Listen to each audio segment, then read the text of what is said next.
যার মুখে ভাই হরি কথা নাই তার কাছে তুমি যেও না, যার মুখপানে হরি যাবে ভুলে তার মুখপানে চেও না।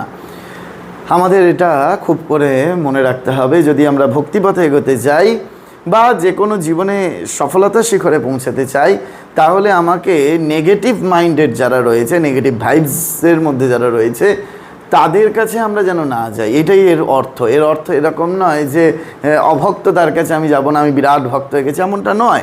যে আমি পজিটিভ এনার্জি গ্রো করছি, এমন একজন মানুষের কাছে গেলাম, সে বলছে যে না তোর দ্বারা কিছু হবে না, তোমার দ্বারা কিছু হবে না, আপনার দ্বারা কিছু হবে না, তো ওই গরু গাধা, হ্যাঁ তোর মাথায় গোবর পোড়া রয়েছে, কিন্তু এই কথাগুলি যারা বলবে বা বলছে আমরা তাদের সংস্পর্শে যাব না। তার পরিবর্তে আমরা মনে রাখবো স্বামী বিবেকানন্দ বলছেন, গরু মিথ্যা কথা বলে না, দেওয়াল চুরি করে না, গরু গরুই থেকে যায় সারা জীবন, দেওয়াল দেওয়ালই থেকে যায়।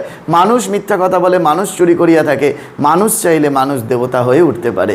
সেই জন্য যার মুখে ভাই হরি কথা নাই তার কাছে তুমি যেও না, যার মুখপানে হরি যাবে বলে তার মুখপানে চেও না।